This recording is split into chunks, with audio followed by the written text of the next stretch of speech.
Guys, ladies and gentlemen, Rollo, Clive. Hey, how you doing?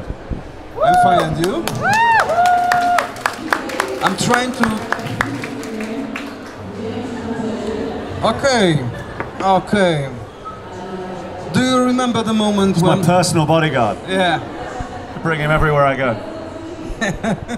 He's gonna stab me in the foot in a minute. But don't stop us. You are not afraid of Vikings? Okay. That's a stare. Oh, the moment. Do you remember? How did you get involved in the TV series Viking? Well, I'd always wanted to work with Michael Hirst. I did a show for a year called Camelot for Stars, and Michael Hirst was meant to be the showrunner on that show. So when the auditions for that came out, I was under the impression I was be working with him. But for his own reasons, he stepped away to work on something else. So by the time I got to set, they had a different showrunner. So it was a great experience for the year I was on Camelot, but I didn't get to work with Michael. So I had a whole year auditioning in America, and there was nothing that really excited me. And just as I got on a plane to come back from America to England, my agent rang and said they're doing this show called Vikings. And at that point, I had an opinion on Vikings. I had no idea really, what the show really entailed, and trying to explore the culture from the inside out. But I just saw Michael Hirst's name on it, and I was like, I want in. And that's all. No, because I thought that maybe you were interested in that period of history. No, well, I love history, and it's my guilty pleasure. But no one really knew that much about the Vikings. We all have our opinion of them. But since I got the part in the show and did my research, I realized I really knew very little about them. Because they were the one culture that didn't really write anything down. They haven't really, you have to go to Scandinavia and look at the culture from the inside out to actually start understanding where these people come from and what drives and motivates them. So when you were preparing for a role, you went to Scandinavia? I did. I still haven't been to Norway, but I've managed to get my way around Scandinavia now. But luckily as well, I don't know if you guys had a chance to see it. I think it might be coming on History this year, but we did a documentary series in tandem with Vikings called The Real Vikings. And some of us, Alyssa, who plays Auslaug, and Maud Hirst, who plays Helga, myself, and Michael Hirst, we went over. I went to Rouen in France, we went to Iceland, and we got to actually explore and retrace our characters' steps. So I got to go and stand at the grave of Rollo in Rouen, and I got to hear some of the Viking sagas spoken to me in Old Norse in the middle of this turf hut in the snow in Iceland, and I really felt like I started to actually finally understand where this culture comes from, and it's really worth seeing, The Real Vikings, and I think it's going to be on History this year. In the first... the door? Okay, it works. In the first season, after the rape scene... Okay. Woo! Yeah, it works. In the first season, after the very famous rape scene, a lot of people said that Rollo is a villain and the bad guy. How do you treat him? Do you think is he a bad guy, or? You say after the first rape scene, everyone thinks I'm a bad guy, but the thing is about TV is that just because you see it, then you you assume that it's the only Viking that raped anyone. The thing is that was part of the culture. I think the reason why Michael put it in the script is that you've got two brothers, and in the season one you really need to know who you're meant to root for, which is Ragnar Lothbrok. So what better plot device to make it, to obvious which one you want to root for than have one Viking do what he did. And but she was a slave of Floki. It was in the Viking culture. They would rape their slaves. It just so happens that you see Rollo doing it in season one. I wouldn't say that's what necessarily makes him a villain. I think he does a lot more things that make you think he's villainous. He's a very complicated character. I mean, I could talk all day about what makes Rollo tick and the ins and outs of the highs and lows of the character. Okay, so why you think that Johnny Cash Heard songs describes him the best? The Johnny Cash song, Hurt. I mean, I use music a lot in my acting. I use the chance to kind of, sometimes, whoa, he took a tumble. Is he okay? It's a tough noggin.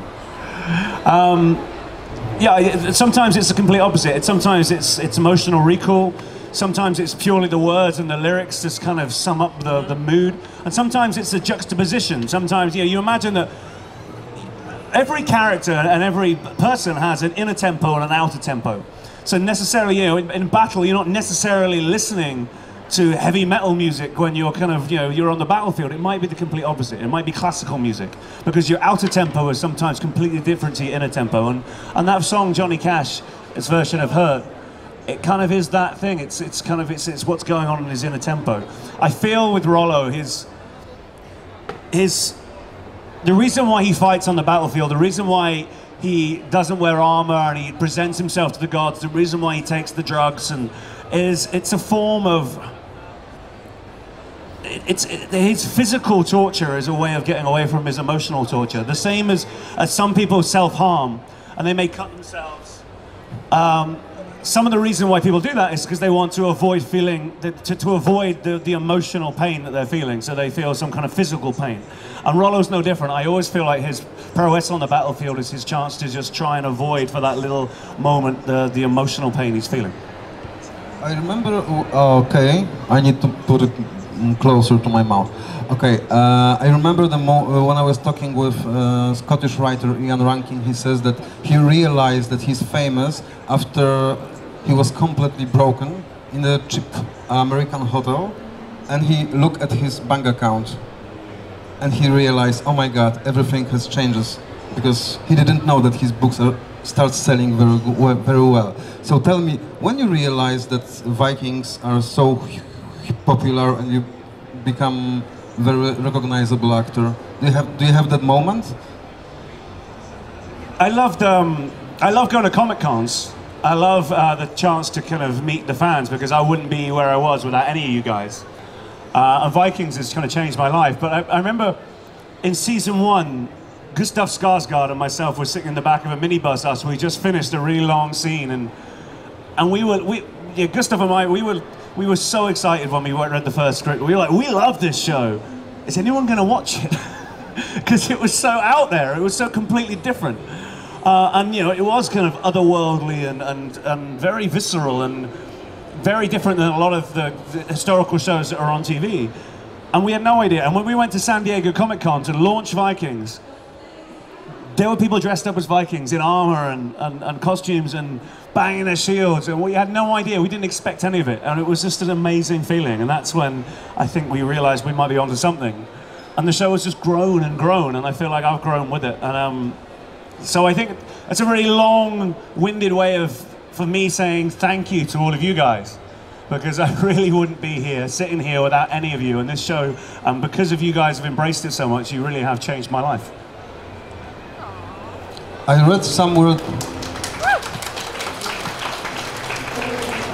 Is it true that you were 12 when you were working at the stand?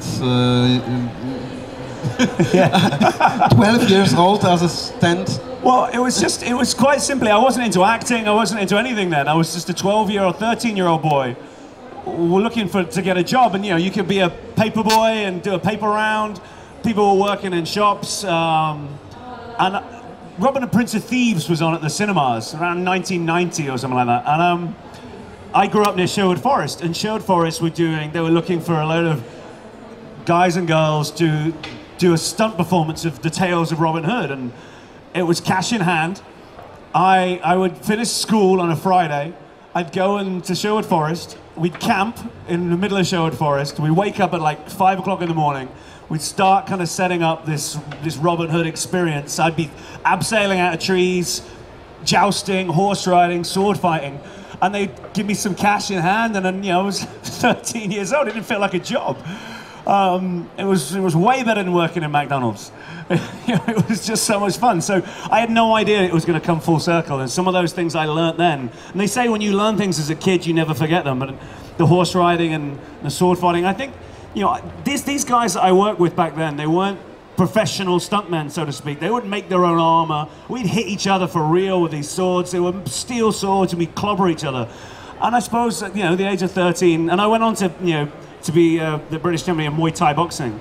It just taught me to take a punch and to take a hit and not complain about it and just get on with it. And I think that's what came in handy for Vikings, is because these massive battle scenes when there's 100 extras behind you fighting, and if you mess up a move, you can't just put your hand up and go, sorry, and we start again, I forgot the next move. You just got to get hit in the face and just carry on. And there's a lot of that goes on in Vikings. A lot of it ends up on screen. Sometimes when you see us and we act like we're being hit, we really have been hit, and it hurts. But yeah, you can't make mead without grinding some hops. That's what I say. Okay, so tell us, do you have about the scene that you really hit? Because you said sometimes what is going on the set is real. So which one was the most? All the time. I got a scar on my shoulder here from getting speared with a metal spear in Vikings. I was defending Kattegat when Ragnar was off, and Jarl Borg attacks Kattegat, and there was a moment where it's a really long sequence, and I'm fighting like 7 or 8 different stunt guys, and I remember just spinning around, and this guy just got there a little bit. Connor, his name is. Connor Hegarty. And he was there a little bit early, and he just speared me, and I came around, but we just carried on. And I remember, because we filmed so much in a day, I remember that, because I didn't have armor on, I never fight with armor. I had clothes on, unfortunately, in this scene. I didn't have my top off. But I remember the blood was running down, coming through my sleeve. And the makeup girls were going, you should stop, you should check this out. And I'm like, fine, and I did like 3 more takes. And obviously the more my body was moving, the more blood was pumping down, blood was coming down past my fingers, and then we looked at it, and I needed like 4 stitches. It was a lot worse than it was, but yeah, that's the thing, the adrenaline's going, you just carry on, and then we patched me up afterwards. But it's not just me. I mean, I've smacked Travis in the face with an axe, I split his eye, and he's just carried on acting. I'm sitting there going, oh no, it's our lead actor, and he's gonna have a massive welt on his eye. And when your fellow actor looks you in the eye, and he's just going, if you're gonna hit me, then let's make it count for something. Let's get it on camera. It's the worst thing you can do is stop, because then he's just got a black eye. But it happens all the time. But it's signed on to do a show called Vikings. I mean, if I didn't expect that, then I was a bit deluded. How much of Viking is in you personally? How much of the Viking is in you? I've never been tested. I really want to do the DNA test and find out how much Viking is in me. But it's been 6 years of my life now. So I do look at things differently. I have a far better understanding of the culture and where they come from, and I have a deep respect for the pagan religion. So after 6 years, I suppose there is a big part of me that is Viking, and I embrace it. I'm asking you because I found an interview in which you said that you are a huge fan of Grey's Anatomy and 80s power ballads.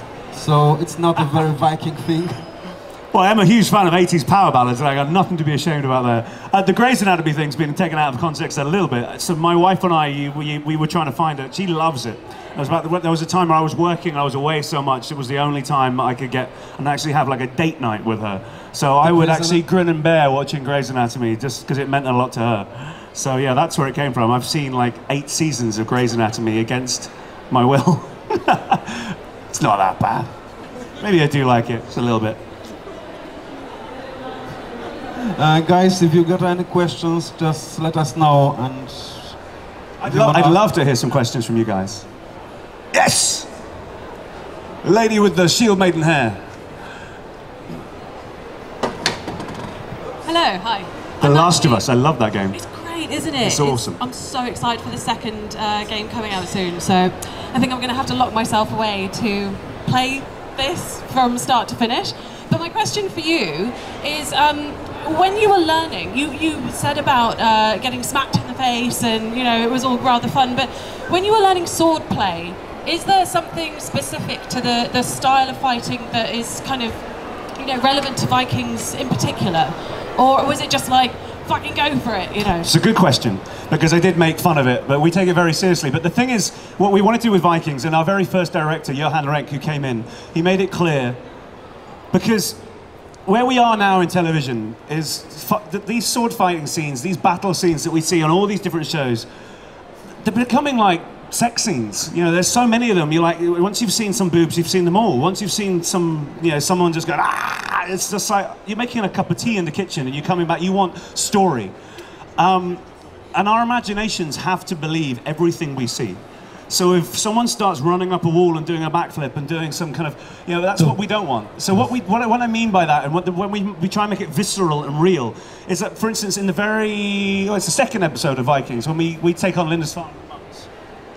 My mic's gone off.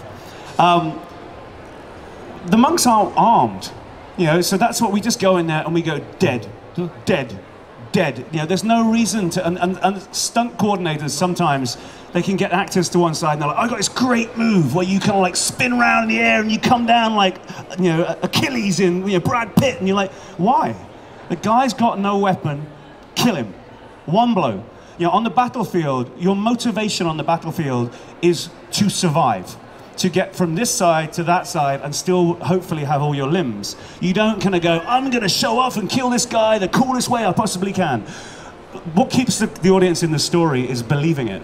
And therefore you can tell the stories. What the drama from a battle comes from, I'm fighting this guy and my brother's gonna die, and then you lose your tension, and then this guy's on top of you, and that's what makes it. You want to see the whites of your eyes, you want to see the cowardice, the fear, the anger, the frustration, all those things that go through a character through a fight, and that's what gets engaging, and that's what I mean. So when we're fighting, if something goes wrong, that's a beat, that's a moment of a story, and that's what I try and do, because there are moments where you try and act your way through a battle, and it's happened, and sometimes it's kind of semi-deliberate. I'm not saying I go into it and want to get cleaved in half, but there are moments where you know, I'm looking at Travis, and you see it, and then it gives them something to cut to. But also when they cut back, your attention's gone for a minute, and whoa! And then, because you don't, otherwise the fight, you can see the choreography. You don't want to be like, I can see it, and you're behind me, and I'll block you without looking. You want to, whoa! You want to react to everything, and that's what makes a battle scene electric.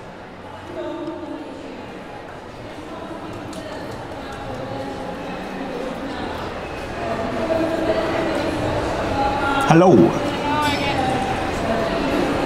Hello again. And I have a question, because I know that you work a lot with Alex Hoth this season, and I just want to ask, how is he in person? Like, because I think the way he plays Ivar is amazing. So I just want to ask, how is he as an actor? He's great, and that boy has to go through so much every day, because Alex. He wears these braces on his legs, and he spends half the time crawling around the set. He's exhausted by the end of the day, and it's a really tough part to get your head around. And I think a lot of his anger as Ivar comes from the reality of actually trying to kind of navigate the Viking sets, and it's not easy. Some of the terrains we work on in Vikings, we climb mountains in the morning at 4:45 in the morning. You get out in the wind and the hail. And he's up there, stuck the way he is as Ivar all day. He's great, and there's some really interesting scenes when Rollo comes back. There's a scene, especially with Ivar, Vitsuk, and King Harald, and Rollo together, and it's a very, very electric scene, because Ivar has just killed his brother Sigurd, Harald has killed Halfdan, and Rollo didn't kill Ragnar. And as I said earlier on the thing, so I had seasons and seasons of people wanting to persecute me, going traitor on social media, and it's like, well, now, like, whoa, Rollo seems like a big teddy bear compared to some of the other guys when it comes to family.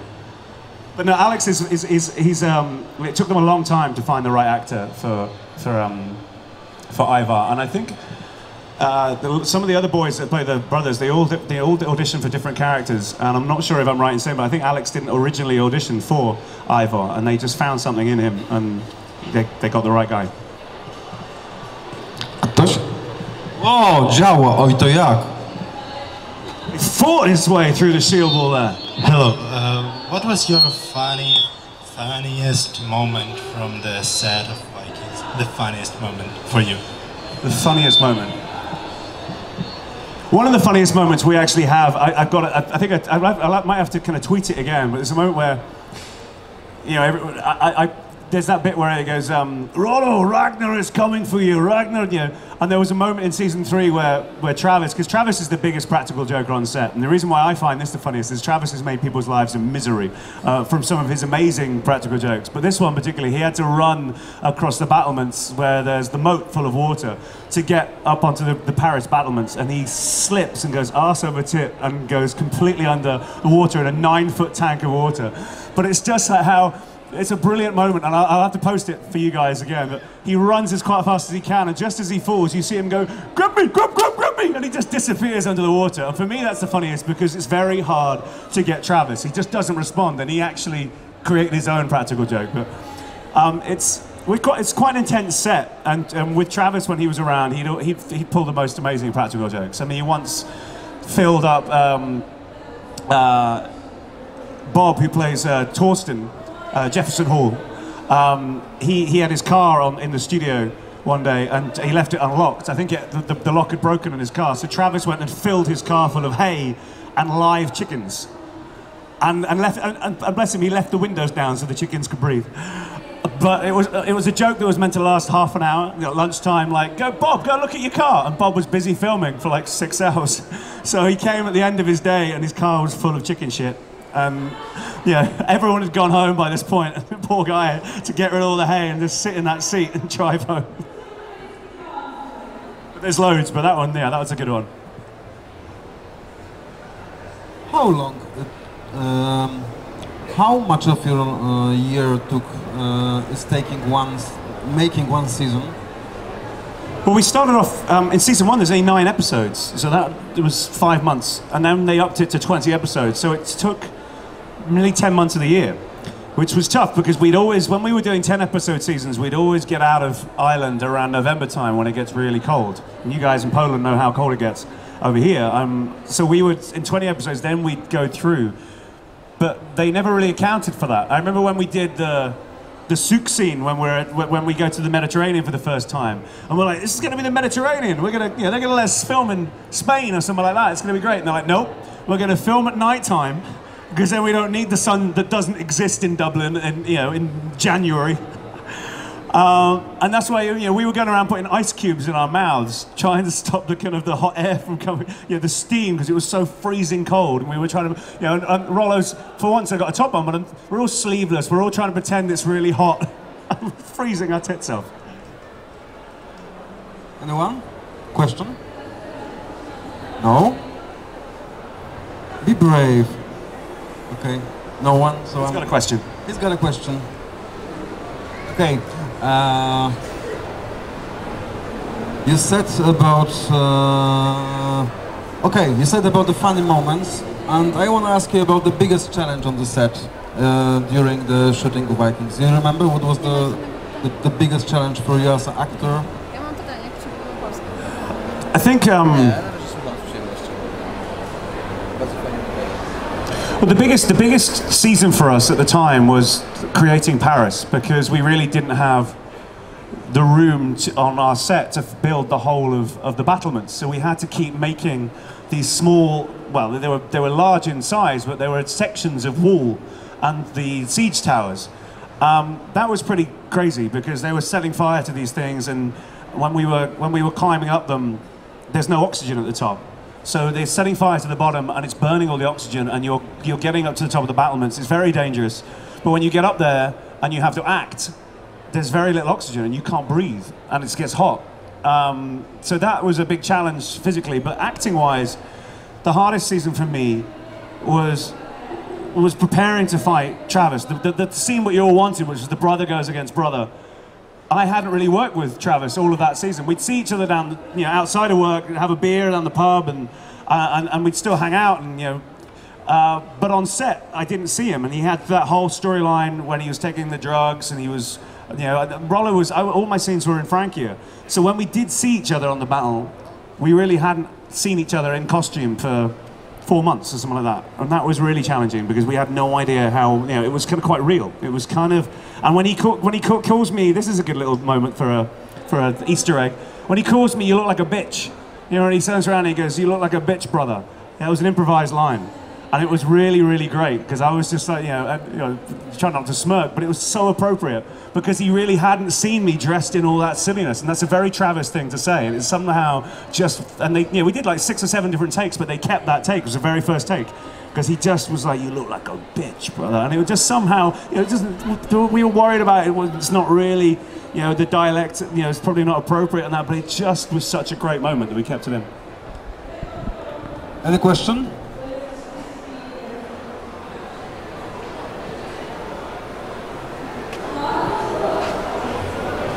You just made me think, actually, just then, when you said about how Travis, said something that was kind of maybe not in keeping with Scandinavian Vikings. What's with the accents? How do you learn how to do that? Because it's so subtle, but, Travis is from Australia, and obviously you're British, and you've got Canadians and all sorts.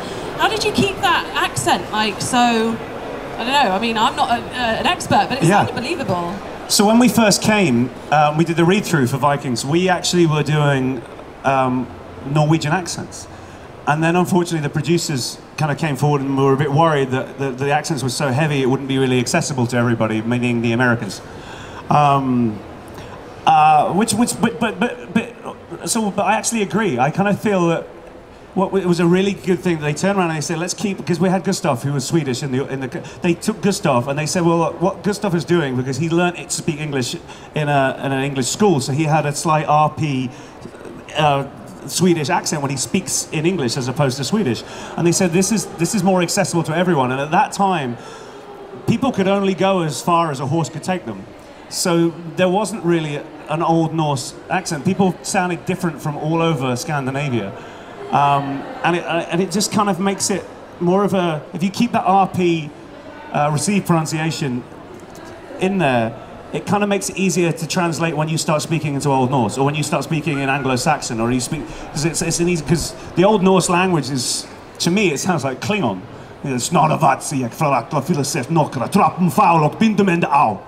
So you don't want all the Vikings speaking like this all the time, because then it gets very cliched, and I'm playing a Viking. And that's not what it is. And then we're going back to the horned helmets and the cliche of a Viking.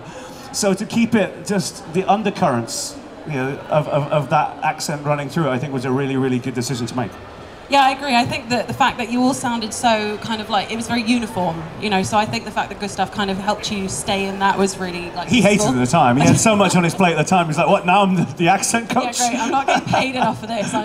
Just one thing. But then they brought in a guy called Paul Mussolidis, who is our dialect coach, and he had his work cut out. Paul Mussolidis is an Irish dialect coach, and he had to liaise with some historians about how the Frankish spoke, for instance. When Rollo started speaking Frankish, Old Franconian hadn't been spoken for hundreds of years, and these historians were all geeking out, and they were actually kind of finding the vowel sounds and things, and finding out how to speak it as we were going along. It was like this new thing, because it doesn't sound like French at all. It's more Germanic. It's completely different.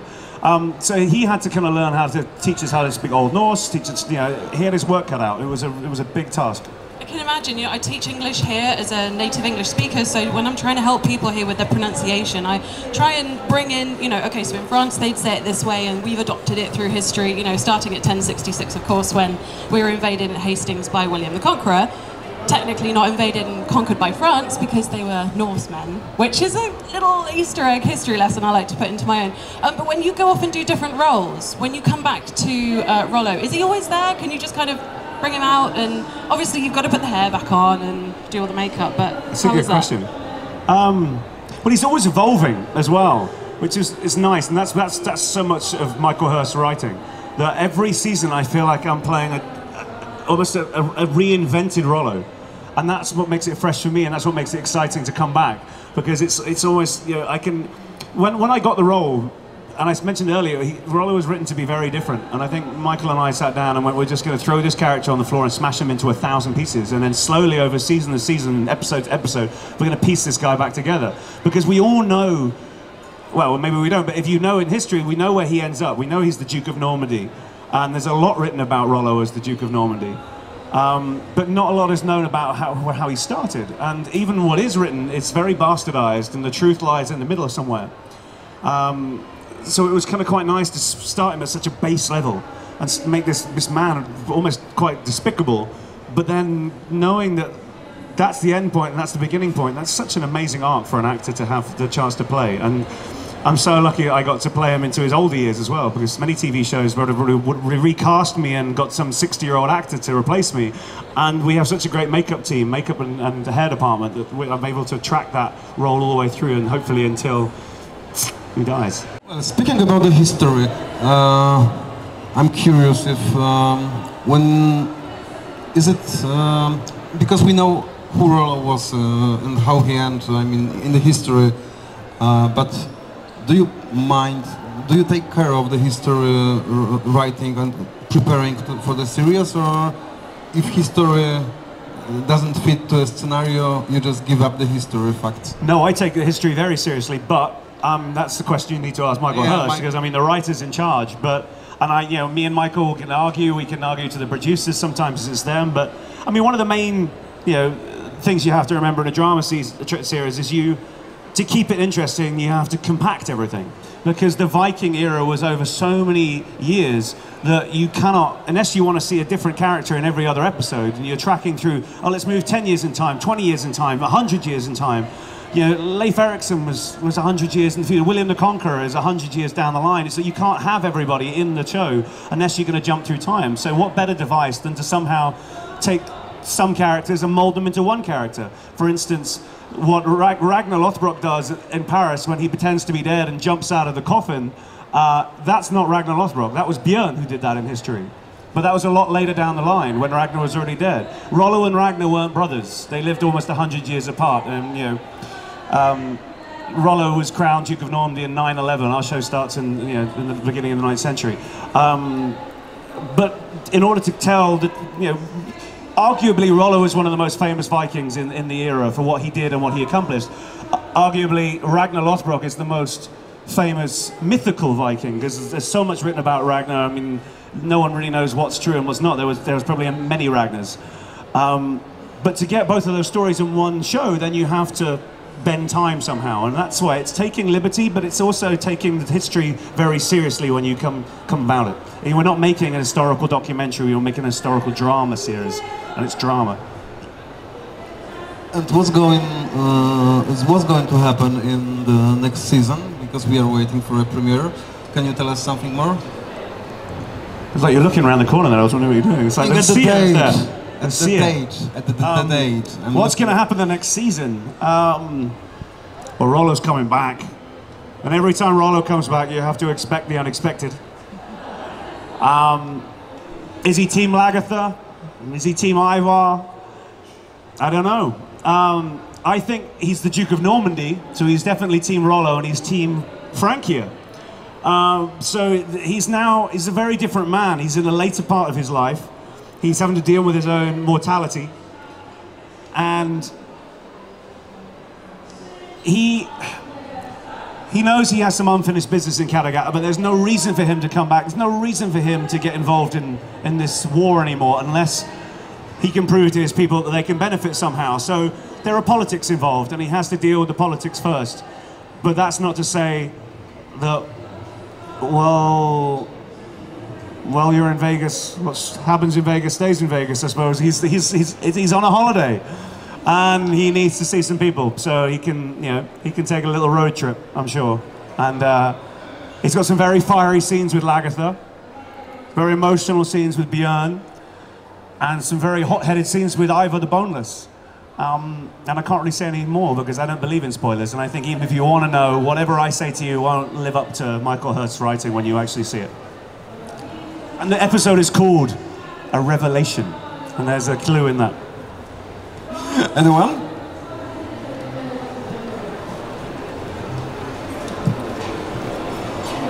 Hi, that's loud, suddenly. How you doing? So, I'm good, thanks, you? Yeah, really good. Good. So there you have the luxury of playing with some kind of, well, let me start that question again.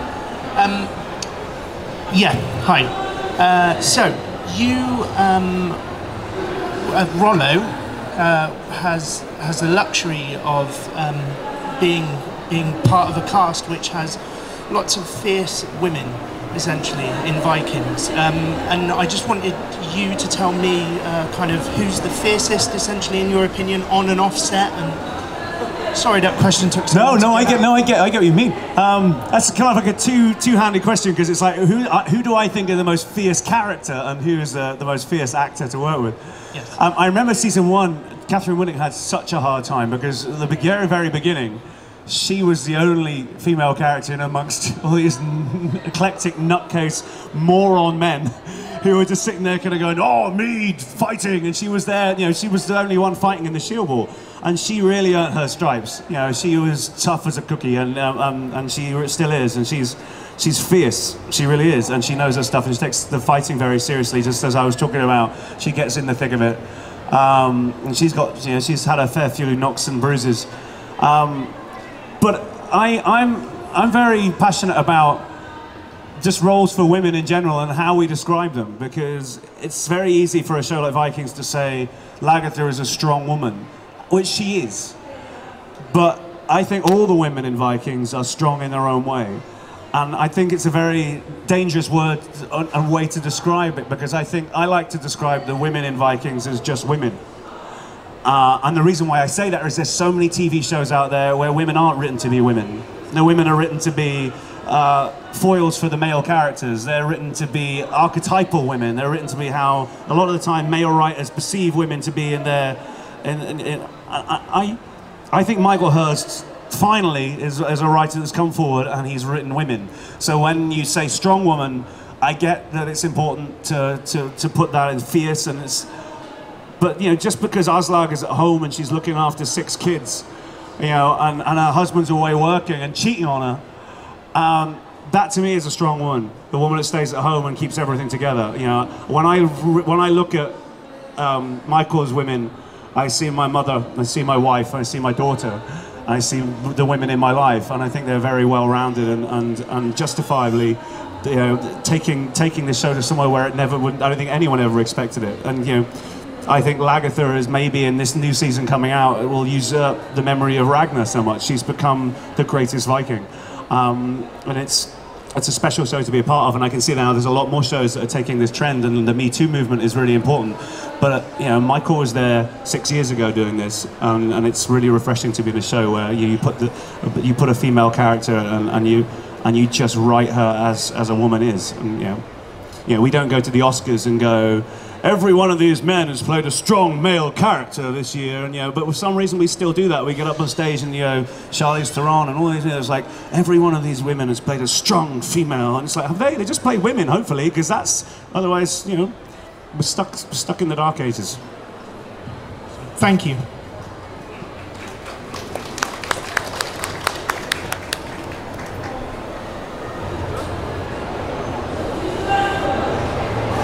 Hi. I want to ask you how much room for improvisation do you have in your acting? Is this all in script, or do you have some freedom?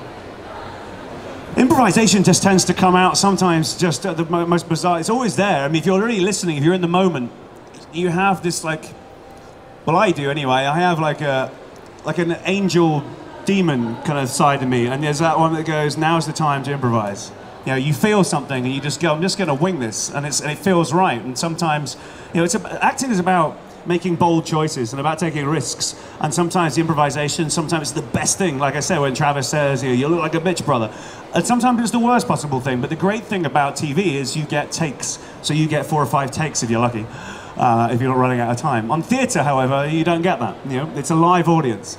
So that's what's sometimes nice. When you really feel like you've nailed the scene the way it was written, then it's like the next take is just for fun. And that's when you start to create stuff that you never even imagined was there. And that sometimes, you know, like I said, sometimes you go home going, God, I wish I kept my mouth shut. But it doesn't matter, because none of you are going to see that awful take. But just now and again, that little bit of magic happens. And if you haven't got enough guts to try it, and you're not working with an actor who's prepared to go with it, you'll never get there. And I think that's all to do with having a great cast. You know, knowing someone so well that you can, you know, just go off book, and they'll follow you, and we'll just go, oh, we'll just hold each other's hand and we'll go through this, and somehow some magic will happen, or maybe we'll just go, cut, bullshit, and start again. But yeah, that's the beauty of TV sometimes, is you get that chance just to go, right, I feel like I got this one in the can, now let's just try something different. Okay, thank you.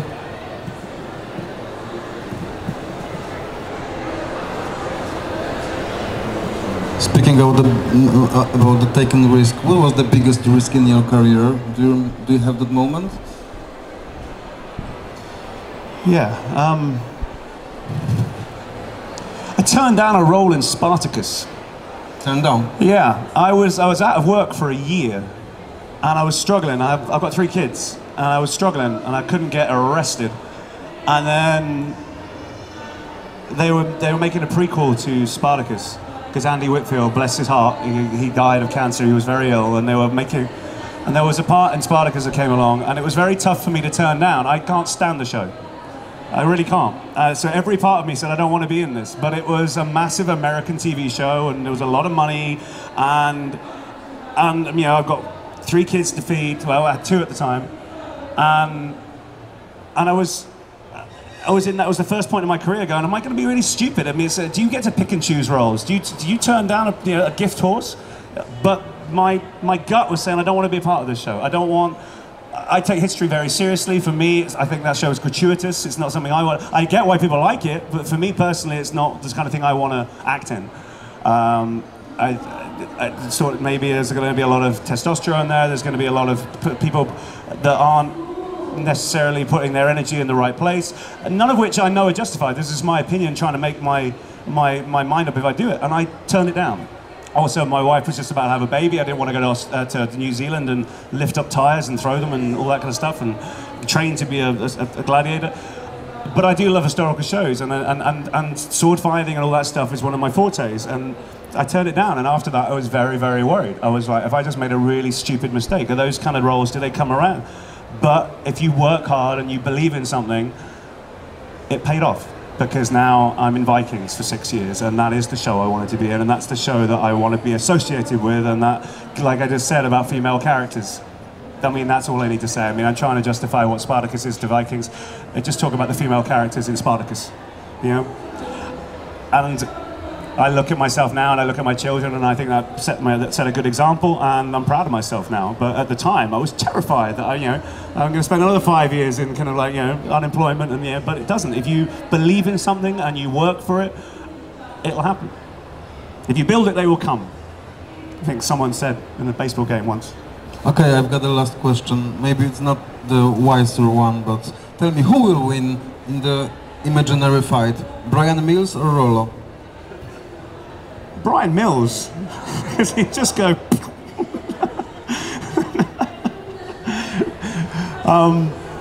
No, I suppose, but Brian Mills has a sense of fair play. So it depends if Rollo would probably just murder Brian Mills in his sleep or something like that. But if Brian Mills missed, Rollo is a man who always looks for revenge. Yeah. Okay, thank you, Clive. It was a pleasure, guys. Thank you all. Thanks, guys. It means a lot. It really does. I'm so happy I've come to Poland and met you guys. And I'm here all day, so anyone wants to stop by and have a chat, I'm more than happy.